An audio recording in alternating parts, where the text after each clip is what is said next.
জনাব মোহাম্মদ এমদাদুল্লাহ। বিসমিল্লাহির রহমানির রহিম।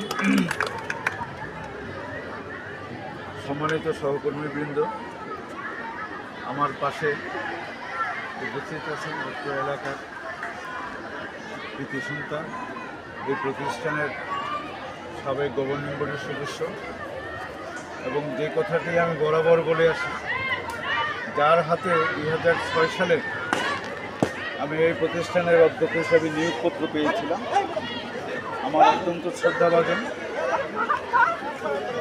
জনাব আব্দুল হক সাহেব। খেলোয়াড়বৃন্দ,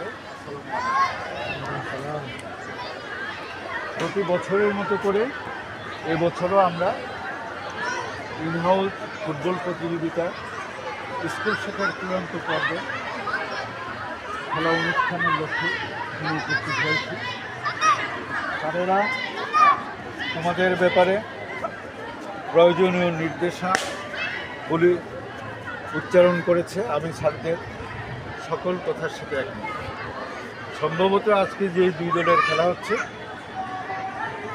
এই দুই দলের একটি নেতৃত্বে আছেন আমাদের শিক্ষক ফরহাদ স্যার, আরেকটির নেতৃত্বে আছেন বিশ্বজিৎ স্যার। ঠিক আছে স্যার? স্যারেরা নিশ্চয়ই তোমাদেরকে উপদেশ দিয়েছে, তোমরা স্যারদের উপদেশ মোতাবেক একটি প্রতিযোগিতামূলক সুন্দর খেলা উপহার দেব। আমরা যারা দর্শক হিসাবে এই খেলা দেখব, আমরা যেন উপভোগ করতে পারি। আর এই খেলার উদ্বোধনী দিনেই একটি দুর্ঘটনা ঘটেছিল।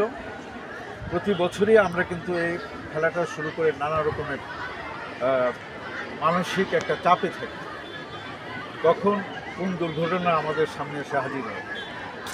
তা আমরা আশা করব তোমরা পরম করুণাময় রাব্বুল আলামিনের নামে খেলাটা শুরু করবে। প্রতিযোগিতা থাকবে, প্রতিদ্বন্দ্বিতা থাকবে, হিংসা বিদ্বেষ এগুলো থাকবে না।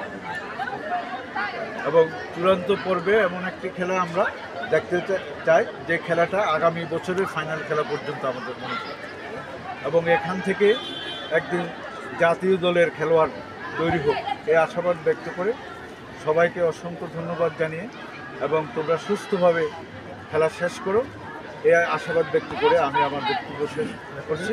সাথে সাথে আজকের খেলার শুভ উদ্বোধন ঘোষণা করছি। শুভ উদ্বোধন। ধন্যবাদ সম্মানিত মহোদয় স্যারকে আজকে সুন্দর করে এত সুন্দর গোছানো কথাগুলো বলার জন্য। আলহামদুলিল্লাহ, আজ ফুটবল প্রতিযোগিতা শুরু হয়ে যাচ্ছে এবং সেখানেই শুরু হবে ফুটবল প্রতিযোগিতা 2025-এর ফাইনাল ম্যাচ। আলহামদুলিল্লাহ, অসংখ্য ধন্যবাদ সবাইকে।